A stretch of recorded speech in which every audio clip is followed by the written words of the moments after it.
সম্প্রতি এক ব্যক্তিকে মারধরের ভিডিও সামাজিক যোগাযোগ মাধ্যমে ছড়িয়ে পড়েছে। কেউ কেউ দাবি করছেন আক্রান্ত ব্যক্তি ঢাকায় চলচ্চিত্রের খল অভিনেতা মিশা সওদাগর, কিন্তু প্রকৃতপক্ষে ফেসবুকে ভাইরাল হওয়া সে ব্যক্তিটি মিশা নন।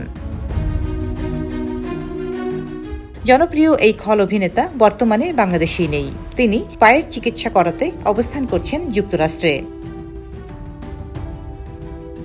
গত 8 মে যুক্তরাষ্ট্র থেকেই দেশকালনিউজ.কমকে চিকিৎসার কথা জানিয়েছেন তিনি। সবশেষ খবর হচ্ছে, গত মঙ্গলবার যুক্তরাষ্ট্রের ডালাসের একটি হাসপাতালে মিশার হাঁটুর অস্ত্রোপচার হয়েছে। তবে বুধবার রাতে সামাজিক যোগাযোগ মাধ্যমে একটি ভিডিও ভাইরাল হয়েছে। তাতে দেখা যায় কয়েকজন মানুষ রাস্তায় এক ব্যক্তিকে মারধর করছেন। ভিডিওটি শেয়ার করে অনেকেই দাবি করেন মারধরের শিকার ব্যক্তিটি মিশা সওদাগর। যাকে মারধর করা হচ্ছে তাকে দেখতে অনেকটা মিশা সওদাগরের মতোই লাগে।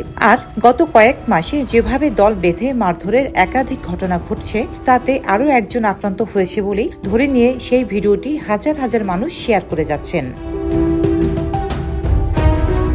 গত 29 এপ্রিল এভাবেই একদল মানুষ অভিনেতা সিদ্দিকুর রহমানকে ঢাকার কাকরাইল এলাকায় মারধর করে রমনা থানায় দেয়। পরে তাকে হত্যা মামলায় গ্রেপ্তার দেখিয়ে রিমান্ডও নেয় পুলিশ।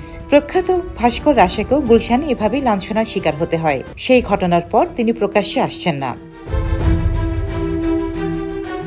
নতুন করে ভাইরাল ভিডিওতে যাকে মারধর করার কথা বলা হচ্ছে সেটি যে মিশা সওদাগর না, সে বিষয়ে চলচ্চিত্র অভিনেতারাও ফেসবুকে লিখেছেন।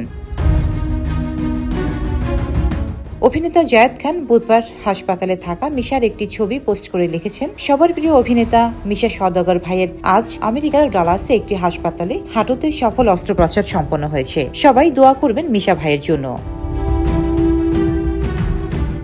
চলচ্চিত্র অভিনেতা সনি রহমান সহ আরো অনেকেই এই ছড়িয়ে পড়া ভিডিওটা যে মিশা সওদাগরের না সে কথা লিখেছেন। রোজিনা রোজি, দেশকাল নিউজ।